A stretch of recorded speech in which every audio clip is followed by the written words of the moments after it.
Hey guys, it's Saria. Welcome back to my channel.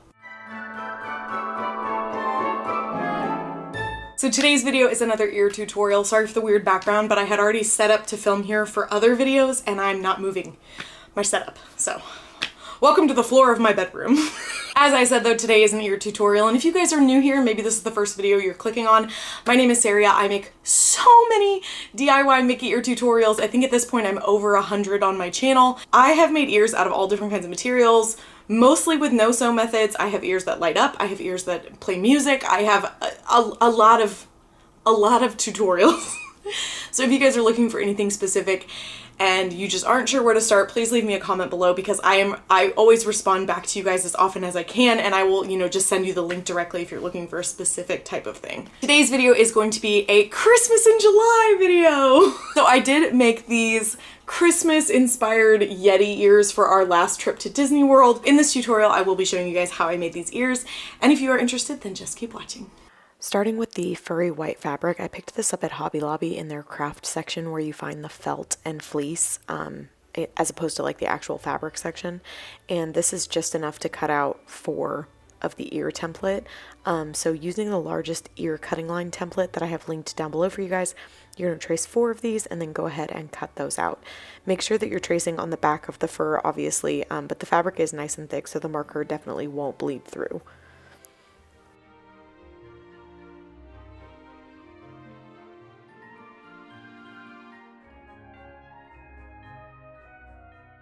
Next, using the foam and batting template, I'm going to trace 4 of these onto a set of cardboard, and then I'm going to cut those out as well. So at this point, you should have 4 cardboard pieces and 4 white furry pieces.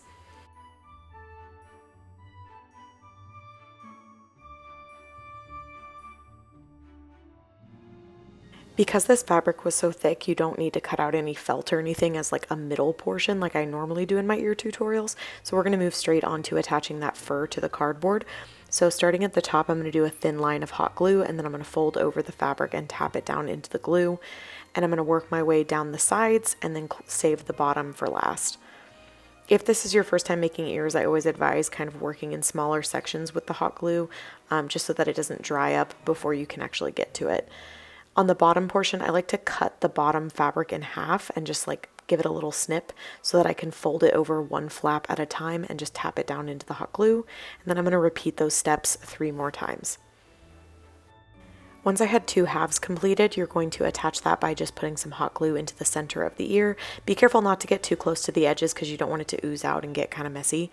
And then you're just going to firmly press down the top half and allow that glue to fully set and dry. Really put down some weight onto it to get a nice adherence of the glue and allow the glue to cool off fully. So once your ear is nice and cool, you can let go, but if it is feeling like it's warm to the touch for a long time, you can put something kind of heavy on top of it and then continue working. For his actual little face, I cut out an oval using just regular, really thin craft foam from Walmart. And then I tried to use heat transfer vinyl and attach it to the craft foam. But I was having a really hard time with this and that did not work. And I ended up like melting the craft foam. So instead, I just used regular vinyl and attached that to the little craft foam oval, which I ended up having to recut because I really messed up the first one.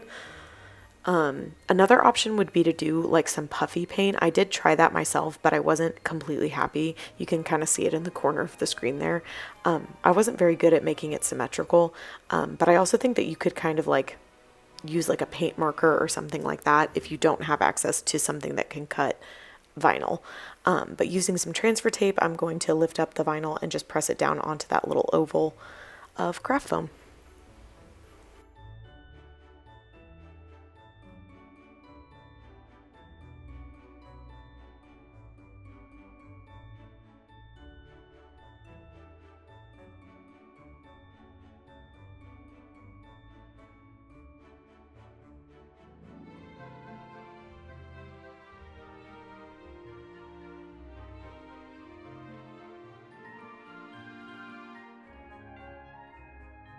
To attach this to the ear, I'm going to put hot glue on the back of it, and then I'm just going to firmly press this down onto the ear itself and allow that to dry.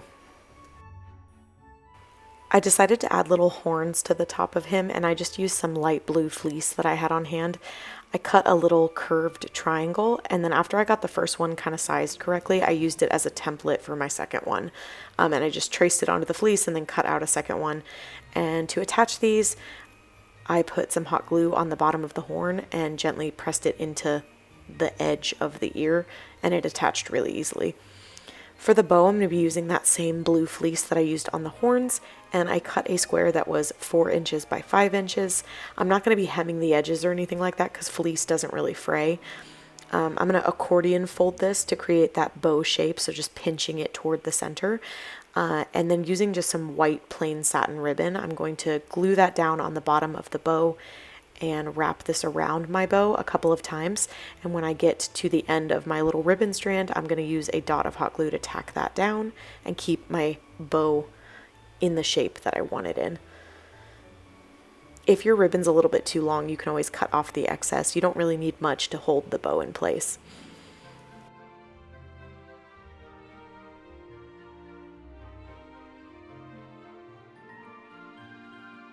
I did play with the idea of doing a little Santa hat in the center instead of the bow, but I kind of liked the bow better for like the vibe that I was going for. And at this point I wasn't even totally sure if I wanted these to be Christmas themed. So next we're going to attach these to the headband using the ear spacing template that I've linked down below for you guys. This is just how I get a nice symmetrical look to the ears. And once I have the spacing correct, I'm going to add hot glue to the bottom of the ear and firmly press it down onto my headband. The nice thing about the fur fabric is that if the hot glue oozes out at all at the bottom, you can just push the fur downward and cover up any glue that comes out. After I have my first ear fully attached, I'm going to do the exact same thing on the other side, making sure I've got the spacing right, adding hot glue to the bottom of the ear, and then firmly pressing it down onto my headband.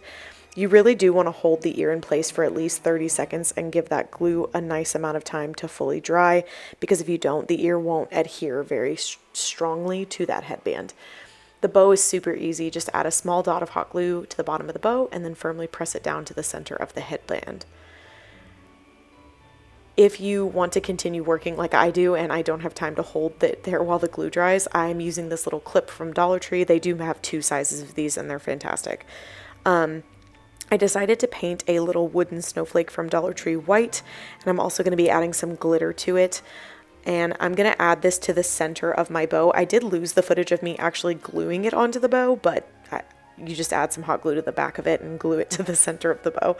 But after painting it white, I just went in with this glitter craft paint. All of this is from, the paint is all from Walmart, and I'm just adding little chunks of glitter to give it a little bit of sparkle.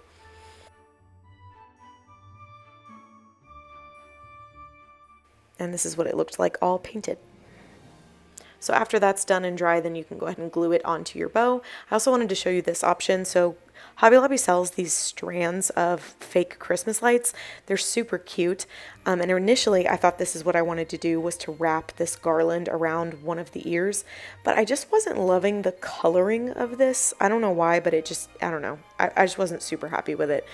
So I am still going to show you guys what it looks like in case you do prefer the look of this. But you can do this so easily and you don't even have to use all of the garland. So you can just wrap it around a few times and then it looks like your Yeti's kind of tangled in Christmas lights. And to like permanently attach it, obviously you just add a little dot of hot glue at both ends of the lights and it should be pretty secure. Instead, from Hobby Lobby, I picked up these little craft flat back Christmas lights. They're fake, obviously, and they're just plastic. And I'm going to be gluing on a few of these to the other side. This is super easy and cute, and I don't know, I liked the coloring of these a little bit more, so I laid them out how I liked them, and then just doing a dot of hot glue on each of them, I glued them onto this side of my Yeti ears. And then for the chain, I didn't end up using this gold jewelry wire that you can see. I definitely think you could, but I have a bag of old costume jewelry, so I actually cut a necklace and then glued that to the ear to be kind of the chain for the lights. And that's the last step. Thank you guys so much for watching this tutorial all the way through. If you guys did make it all the way through to the end of this video, then please leave me a little Christmas tree emoji so that I know that you made it all the way through. Thank you guys so much for watching. If you are new to my channel, please consider subscribing and making sure that you check out all of the other ear tutorials that I have to offer, because there's a lot. Thank you guys so much, and I'll see you in my next one. Bye.